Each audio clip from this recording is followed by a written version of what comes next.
Go. We miss everybody, and we hope to see you all next year for the annual Cena Magus golf tournament.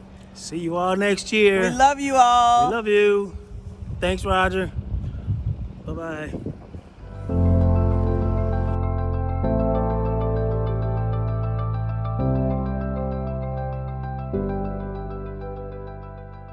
Good evening, everyone. Welcome to the Cena Magus Foundation's third virtual event.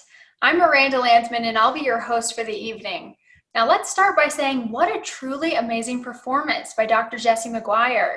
Both Jesse and his wife, Donna, have been longtime advocates of the Cena Magus Foundation, so you may have recognized him. He's actually performed at many of the Cena Magus events throughout the years, and we're always so thankful for his talent and his support. Now, as you know, this evening's event is all about raising awareness and continuing the fight against pancreatic cancer. Even though we can't be together during this pandemic, we can still make a difference. Tonight, you'll hear stories that show why this work is so important.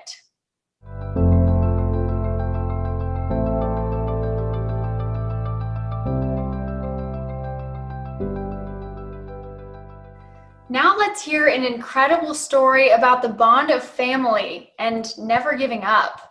Elizabeth O'Connor was just 31 years old when she was diagnosed with pancreatic cancer 10 years ago. Now, since then, she's been fighting a courageous battle, but she hasn't been fighting it alone. She's had the support of her husband, Patrick, their 2 children, and her parents, Randy and Judy Dobbs. Together, they're staying strong and keeping up the fight. Now, we have Elizabeth and Randy here with us today. Elizabeth, Randy, welcome. Hi. So, Elizabeth, it was such unusual circumstances how the doctors found the cancer. Would you be comfortable sharing that? Yes. So at 26 weeks, I had an ultrasound, and they found large cysts on my ovaries. And from that point on, throughout my pregnancy, they watched the cyst, and they continued to grow. And not only, did I have large cysts on my ovaries, I lost a lot of weight during pregnancy, just was not feeling well, just really tired. I couldn't eat much. So, they continued to watch. At 32 weeks, I went into the hospital for fluids and ended up going into labor with my son. And they rushed him off to the NIC unit. And so 2 days later, my OBGYN comes in and says, I suggest that you have a total hysterectomy. And so had a total hysterectomy I just had to recover from that. And then, of course, the birth itself. And I had fluid on my abdomen, fluid in my lungs. And so it was quite a, process to heal from that. I spent about a total of 2 weeks in the hospital. So I got over that. And meanwhile, they had sent my ovaries off to Johns Hopkins for, a biopsy. And so I had no clue, like what was coming. And so the day after my son had been released from the NIC unit, I was feeding him, and I realized that my left arm was swollen and discolored. And so I had a couple of doctor's appointments that day, and ended up getting readmitted to the hospital with a blood clot. And so there they did tests and scans, still didn't find anything. And finally on November 5th,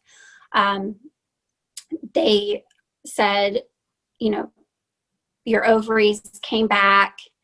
it's pancreatic cancer.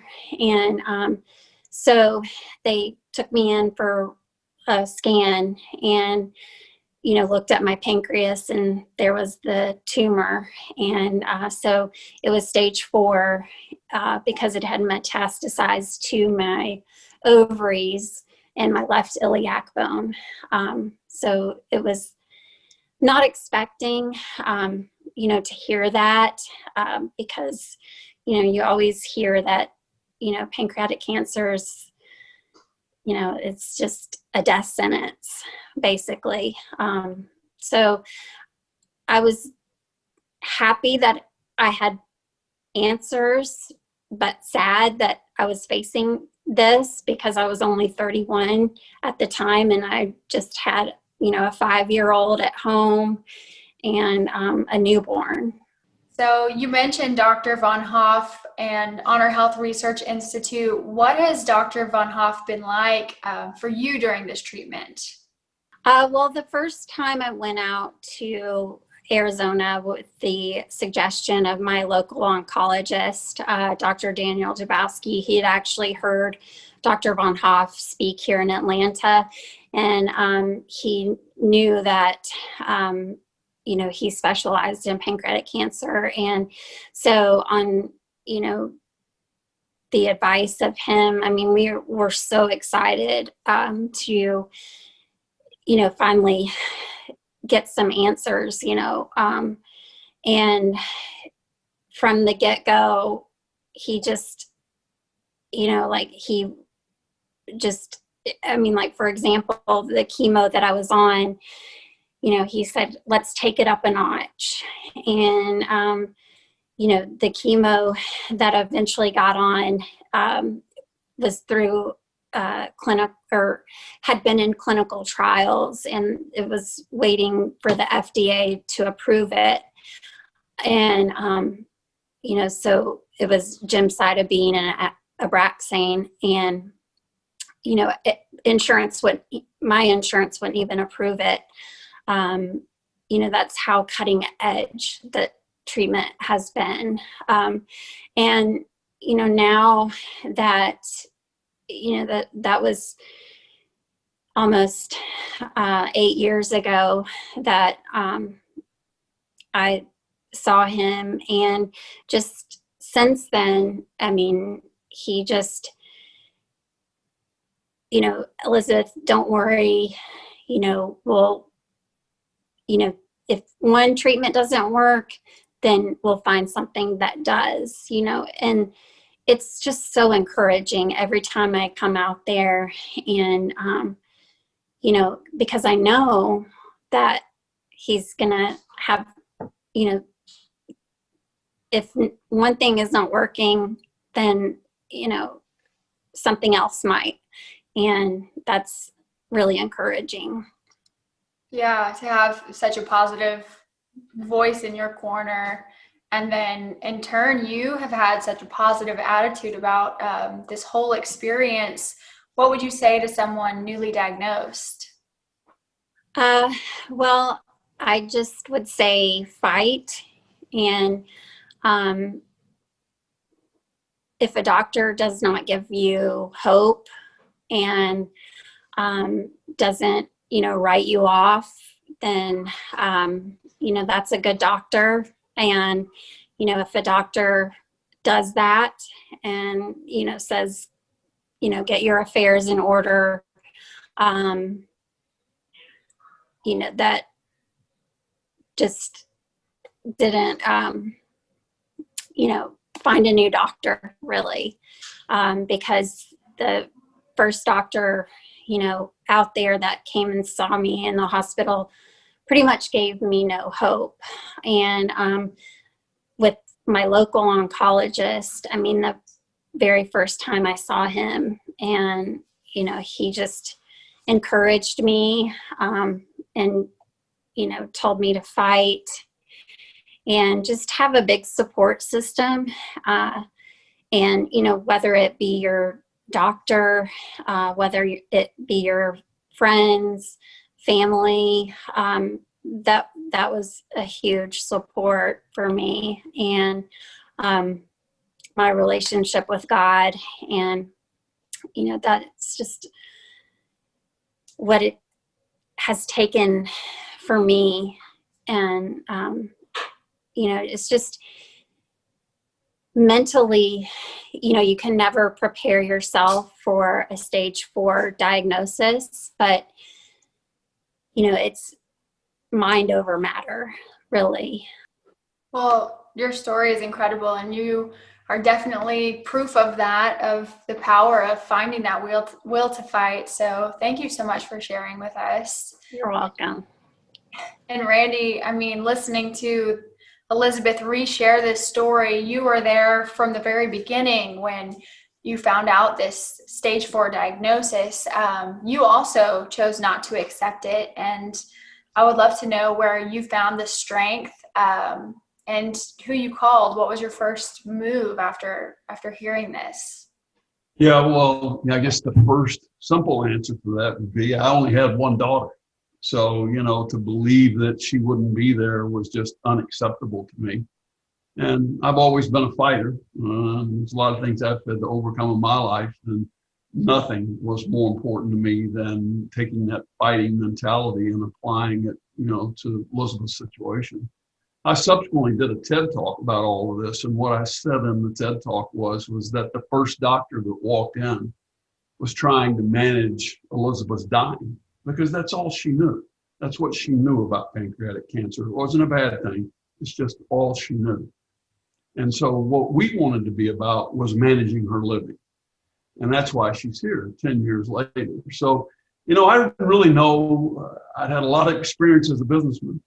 I'd fixed a lot of problems in business, but I had never faced a problem like this. And so all I really knew was we needed an oncologist that wanted to fight, that wanted to do what Elizabeth said in her answer, and that was to instill hope, to not give up. So I just started asking around in Atlanta, just started getting names of people, and ended up going to see Dr. Daniel Dabowski, who we give a tremendous amount of credit and love to for what he did on the front end to get Elizabeth actually on an initial chemo treatment that was something that Dr. Von Hoff had created in the battle against pancreatic cancer. So we were being connected through a great oncologist in Atlanta to ultimately Dr. Von Hoff very early on. And so that's really how it all started. And that spurred you to reach out to the pancreatic cancer community. I mean, you mentioned TED Talks and the Cena Magowitz Foundation. What do you think the Cena Magowitz Foundation means to the pancreatic cancer community? Well, probably more than I could ever describe on this, on this video today. But, I will tell you that after we met Dr. Von Hoff, I ended up spending time in Arizona on a job, and I got to spend time meeting with Dr. Von Hoff and asking what I could do. What could I do to help him? And so, like the second time I asked that question, he said, well, I want you to go to lunch and meet somebody. And so that's the day that I met Roger Magowitz.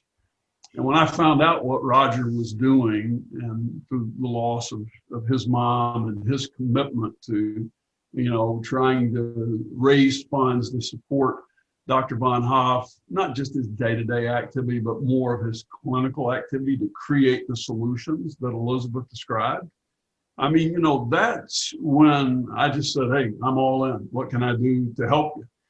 And so, I have been actively involved in both the Pancreatic Cancer Advisory Board with Honor Health, and which Roger and others that have been impacted this are a part of. I have been involved in Roger's fundraising activities, and I have tried to be a voice wherever Roger or anybody else on the advisory board felt that I could be a voice to help not only drive awareness, but drive funding to, Dr. Von Hoff and Honor Health. And that is, that what Elizabeth described is exactly why she's alive, because of the work that's been done by Roger and by Purple Pansies and by others, to raise money, to continue to fund Dr. Von Hoff's just unbelievable commitment continuing to try to find a cure for pancreatic cancer. And every one of these things that he's found that he thinks is the next solution has been something that Elizabeth's used and something that has actually kept Elizabeth alive. I think without the foundation, without the money being raised, without Dr. Von Hoff, I wouldn't have a daughter today. And so that's how important that this foundation is to me. Oh, you're an incredible example of a father's love and passion for his children. So thank you both so much for being here. Thank you for sharing your stories. And yeah, we just really appreciate you and all of your support. Yeah, thanks for having us. Thanks for letting us tell our story. Yes, thank you.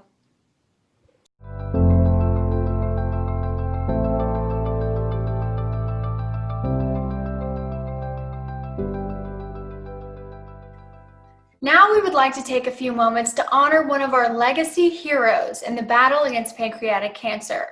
Dr. Jill was charismatic in every respect. She was an inspiration to others fighting this disease. Jill was diagnosed with ovarian cancer at the young age of 25. It was just before her last semester of medical school, but she took courage, she fought, and she was able to enjoy a successful career as a family physician. She also went on to have 3 children, sons Hawk and Brooks and her daughter Hope. In 2014, unfortunately, she was diagnosed with stage 4 pancreatic cancer. She was told she only had a few months to live. But that didn't sit well with Jill. She decided to find a second opinion, and that search led her to Dr. Daniel Von Hoff. During her treatment, she became a motivational speaker to inspire other patients. She believed that each new day is a gift. Her mantra was, "God's got this." And her mantra proved true. She was blessed with almost 3.5 years of life after her diagnosis. Now we actually have some of Dr. Jill Pekacek's family members joining us, her sister Holly and her daughter Hope. Welcome. Thank you both for being here. Thank you, Miranda. Yes, thank you, Miranda. It's good to be here. I'm glad that you both could be here. And Holly, what does hearing your sister's story being retold mean to you? Well, first and foremost, Jill really wanted to be here to raise her 3 beautiful children, Hawk, Brooks, and Hope.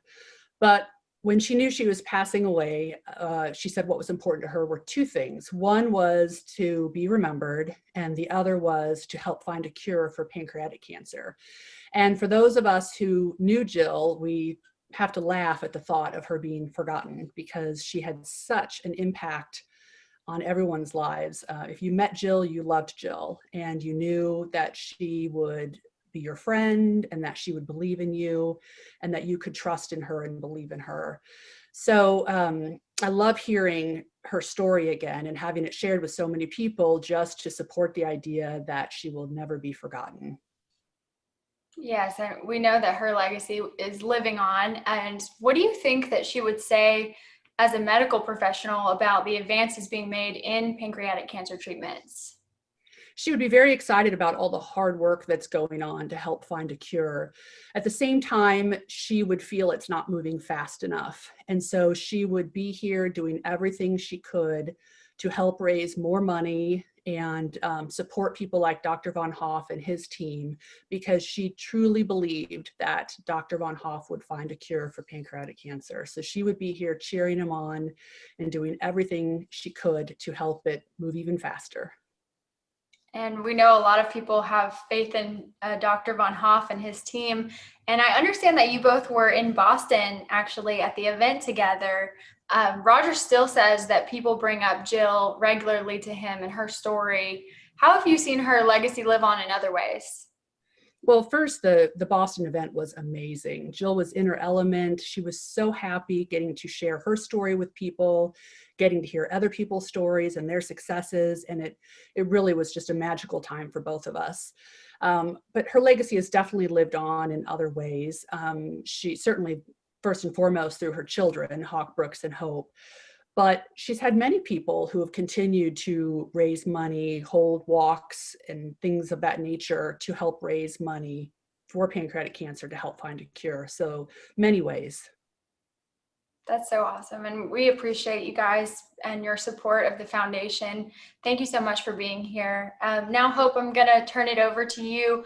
Your mom was, like your aunt said, such an inspiration to everyone that knew her. We know she was remembered for telling other patients to let faith be bigger than their fear. Is there something that you want people to know about your mom that maybe they haven't heard before? She kept everything really open and never really hid anything. But I guess just the fact that she always like acted the same, like people could see her in person and be like, oh, she's so nice, or see her on TV and be like, oh, she seems so sweet. But the thing is that she never changed for anybody. Like we could be sitting in the kitchen and she would act the same as on live TV or just like that. And like our society makes us feel like we have to act a certain way for certain people, but she never let people affect her, and she always acted the same. Well, that's an awesome mantra in life to live by as you continue to grow up. And your mom, she actually named you Hope. What does that name mean to you now? I guess it just means to like never give up and to always like keep wishing, because you might not be as happy as you want to be, or you might not be in the point of life where you want to be, but as long as you keep hoping and wishing to go there, you will achieve way farther than what you expect.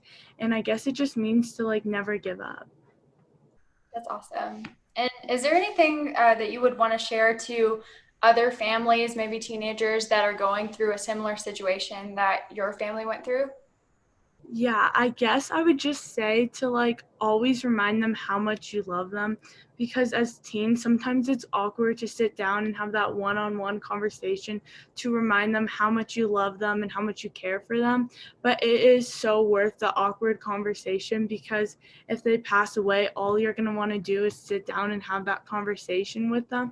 So just remind them how much you love them and always like be there for them, because they might not always show you how much like pain they're in and how much they're struggling. So just to be there for them. Thank you for sharing that advice. And thank you both for being here. We really appreciate your support. Thank you. Thank you, Miranda. I'm here now with Roger Magowitz to talk about Jill's impact. Roger, what are some of your favorite memories with Jill?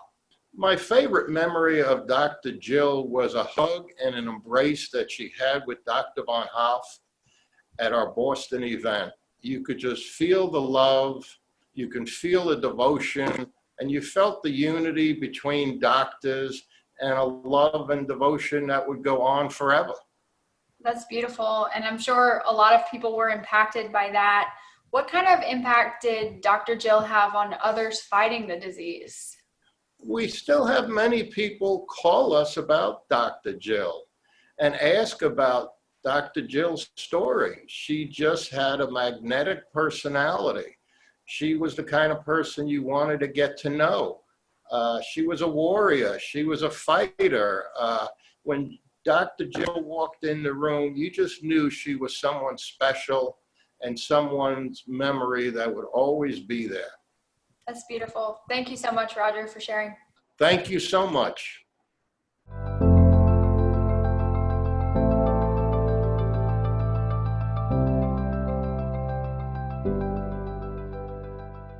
Finally, we'd like to introduce you to an incredible couple. Now, these two have gone above and beyond to support the Cena Magowitz Foundation. John and Lynn Morley have been very active in the pancreatic cancer fundraising community. They've actually been a part of the fight more than a decade, helping to raise hundreds of thousands for the cause. John and Lynn, welcome. Thank you, Miranda. Thank you, Miranda, for having us. Thank you both for being here. Now, I understand that your family has actually been personally impacted by cancer. How does it make you feel to know you've made a difference in the fight against pancreatic cancer? After having lost two brothers from this awful disease and being part of the Cena Magowitz Foundation and seeing the results and the dreams come true, I'm just honored to be part of it, and it really touches my heart to be associated with such a great organization. And I'm sorry about those losses, but it's amazing to see that you've been able to use that personal experience and turn it into something good. And I understand that you guys live in Atlanta, so you've been able to have first-hand experience with inspirational survivors like Howard Young and Elizabeth O'Connor. Has that been motivating for you guys? Absolutely. Knowing Howard and Elizabeth, we helped sponsor a golf tournament here, and seeing what is actually both of them have gone through over the years, and to see that there is a light at the end of the tunnel is just very rewarding. So thank you. Thank you, Howard, and thank you, Elizabeth, and all of Cena Magowitz Foundation. Well, we're so thankful for you both. I mean, Roger views both of you as really pillars of the Cena Magowitz Foundation. Lynn, what has the journey been like with the foundation? It's been wonderful. Roger's passion and drive is contagious. And Dr. Van Hoff is a genius working with TGen to improve survival rates and give hope to the pancreatic cancer warriors. And we're looking forward to next month, November, for the Pancreatic Cancer Awareness Month. Yeah, we're looking forward to doing some campaigns during that time as well. And then we also have our Celebration of Hope event in December. So what would you tell other people that are considering getting involved in the Cena Magowitz Foundation? The need for funding for early detection and prevention and enhanced treatment to eventually find a cure for pancreatic cancer. The fundraising efforts that they put into it with Liz Macbeth, Jeannie, Roger. I'm not a golfer, but there's something for everybody, and they're a lot of fun. And we look forward every year to meet with what we consider our family now from all over the country and enjoy the weekend. Well, we consider you guys family as well, and hopefully we will be able to be together in person again soon. So thank you, John and Lynn. As always, we really appreciate your support. Thank you for having us, Miranda. Thank you. We continue to look forward to supporting Cena Magowitz.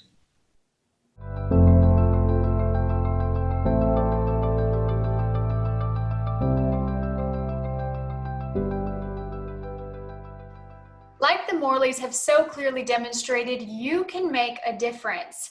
Every person has inside of themselves the capacity to make a change, to help someone like Elizabeth O'Connor, or to honor the legacy of a hero like Dr. Jill. Roger, why is now the time to give? Well, because time is not our friend. We need money for clinical trials today. We need to help people today. So please help us, help our patients, help Dr. Van Hoff. And if you can donate, let's do it now, not tomorrow. Thank you so much for your support. Thank you everyone for tuning in tonight. We'll see you on December 4th for our 2020 Celebration of Hope virtual gala. Stay safe.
you.